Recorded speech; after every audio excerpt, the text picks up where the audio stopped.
नंदनकानन प्राणी उद्यान देशर अनेक प्राणी उद्यान मानक मध्यरु ये होछि प्रमुख प्राणी उद्यान। राति पाइले हजार हजार संख्यार पर्यटक राज्य एवं राज्य बाहरु एठिकु छुटी आसंती केवल नंदनकानन प्राणी उद्यान रे रहुथिबा जंगली जंतु एवं प्राकृतिक परिवेश को उपभोग करिया पाई।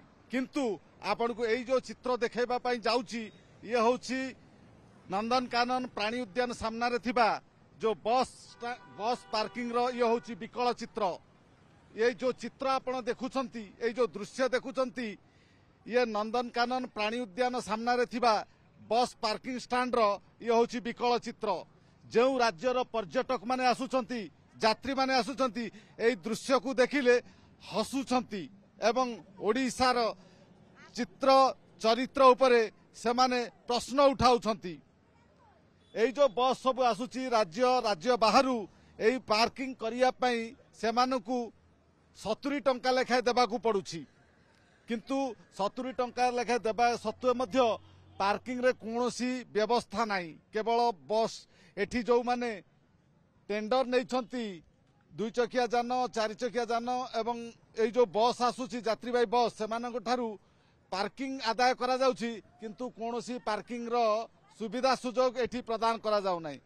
आपण जानिथिबे नंदनकानन को ओडिशा समेत राज्य बाहरु पश्चिमबंग कथा कहतु बिहार कथा कहतु झारखंड कथा कहतु छत्तीसगढ़ कथा कहतु एपटे दक्षिणरू जदि कहबा आंध्र प्रदेश तेलंगाना तमिलनाडु आदि विभिन्न राज्यरू हजार हजार संख्यार पर्यटक पाखापाखि दिनकू 40 रु 50 हजार पर्यटक आसंती केवल नंदनकानन रे प्राणी उद्यान को उपभोग करिया पई प्राकृतिक उपभोग करिया पई आसुची। किंतु ए जो चित्र देखुछंती देखंतु कादुओ रे पूरा लटपट पाद रखिया पई स्थानटिए नाही। बस रे ओलेले यात्री माने कादुओ रे पसुछंती एभली स्थिति। एई एहार उन्नतीकरण का दायित्व रे नंदनकानन कर्तृपक्ष कोन सरकार को लेखिकी देई नाहंती बीडीए रो अधिकारी माने करूछंती कोन।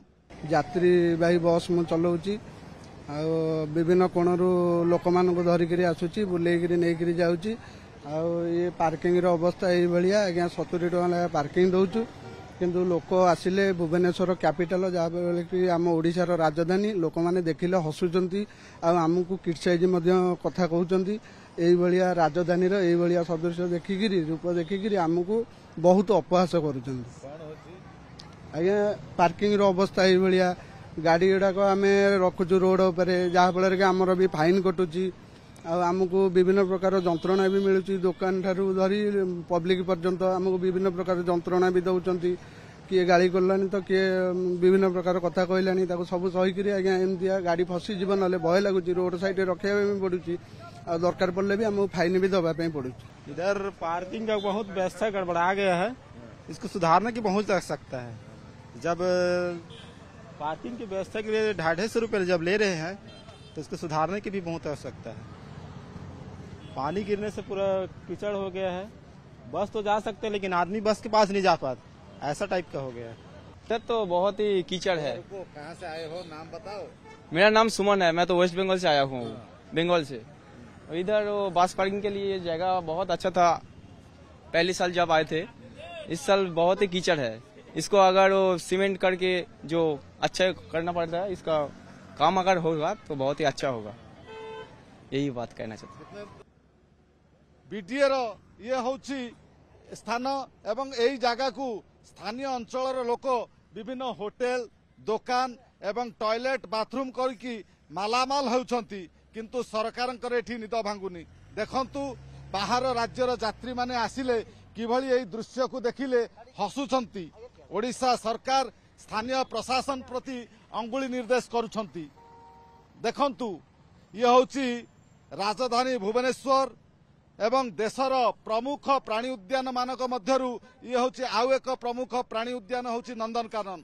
सामना रे एठी गोटे पार्किंग रही जोटा नंदनकानन रो पार्किंग गृह सर्वबृहत पार्किंग गृह रही। एठी केवल 4 चकिया अर्थात कार एवं बाइक रखिया पई पार्किंग रो व्यवस्था है किंतु बस रखिया पई पार्किंग रो कोठी व्यवस्था नहीं।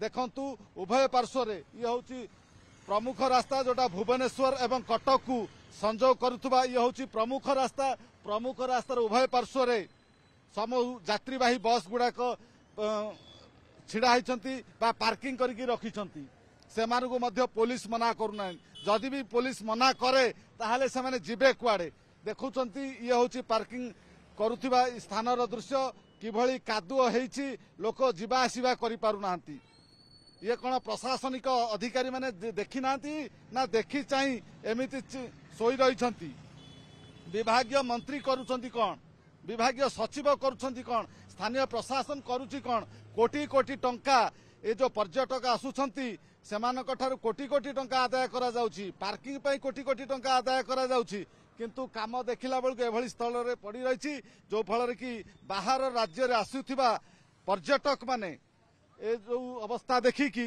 भारी विकल हो पड़ुछंती ओडिशार चित्र ओडिशा लोकंकर चरित्र एई जो कुआ जाए गाँ परिमल धोबा तुठर भली ए जो नंदनकानन सामने थिबा ए जो दृश्य देखिले ओडिशा लोकंकर चरित्र एवं काम उपरे प्रश्न उठाउछंती घृणा भाव करुछंती थट्टा परिहास करुछंती ओडिशा सरकार को ओडिशा प्रशासन को एवं प्रशासनिक अधिकारी मानकू।